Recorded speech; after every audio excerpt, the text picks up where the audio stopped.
भाग 1 अंधकार की छाया। अरालिया एक शहर नहीं बल्कि एक सपना था। हवा में तैरती हुई रोशनियां एक एक करके धीमी होती गईं, उनकी चमक फीकी पड़ गई।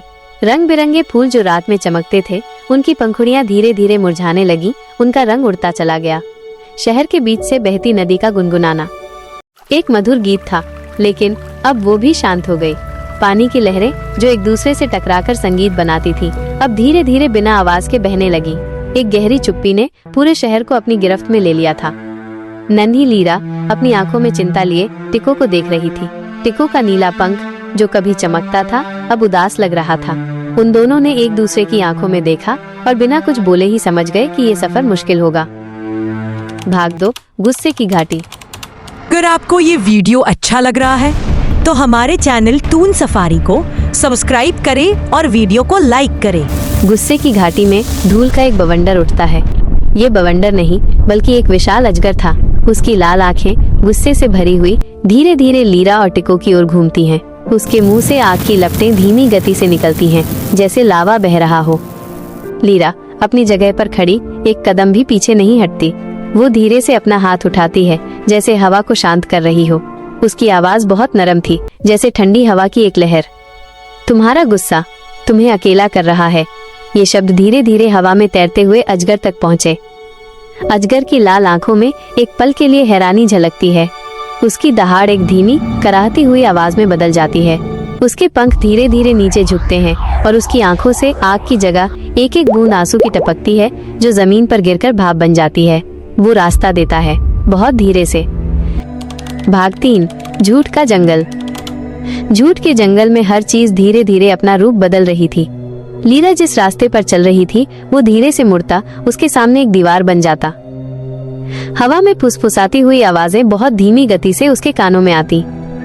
इधर आओ, ये रास्ता है। लेकिन वो जानती थी कि ये सिर्फ एक भ्रम था। टिको लीरा के कंधे पर धीरे से अपनी चोंच मारता है।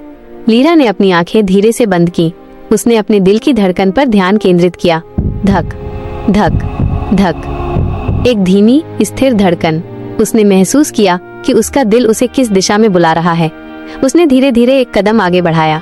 अचानक उसके सामने के पेड़ धीरे धीरे एक एक करके पीछे हट गए, जैसे कोई अदृश्य हाथ उन्हें खींच रहा हो। रास्ता खुद ब खुद खुल गया और एक सुनहरी रोशनी धीमी गति से उस पर पड़ने लगी।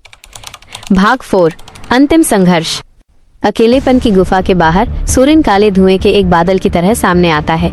उसका हाथ धीरे धीरे ऊपर उठता है और काले जादू की एक गेंद धीरे धीरे लीरा की ओर बढ़ती है। वो गेंद घूमती हुई उसके रास्ते में आने वाले फूलों को जलाकर राख करती है।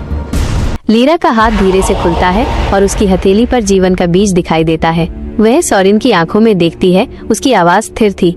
यह बीज नफरत से नहीं, सिर्फ प्रेम से खिलता है। सोरेन की आंखों में एक पल के लिए काली परछाइयां हिलती हैं। उसके चेहरे पर गुस्से की जगह एक उदास खोया हुआ भाव आता है। उसके हाथ में काले जादू की गेंद धीरे धीरे सिकुड़ती जाती है और फिर पूरी तरह से गायब हो जाती है। उसकी आंखों से एक आंसू टपकता है और वो धीरे धीरे जमीन पर बैठ जाता है। भाग 5 अरालिया का पुनर्जन्म। लीरा ने जीवन के बीज को शहर के बीचों बीच रखा। बीज से एक सुनहरी किरण धीमी गति से आसमान की ओर बढ़ी। ये किरण धीरे धीरे चारों दिशाओं में फैलने लगी। मुरझाए हुए फूलों पर ये किरण पड़ते ही उनकी पंखुड़ियां एक एक करके धीरे धीरे खुलने लगी। उनका रंग वापस आ गया। नदियों में पानी की लहरें एक दूसरे से टकराने लगी और उनकी धीमी धीमी गुनगुनाहट एक मधुर गीत में बदल गई। हवा में तैरती हुई रोशनियां फिर से चमकने लगी, धीरे धीरे एक एक करके। अरालिया एक बार फिर से जीवित हो गया था। सब कुछ धीरे धीरे सुंदरता से अपनी पुरानी जगह पर वापस आ गया था।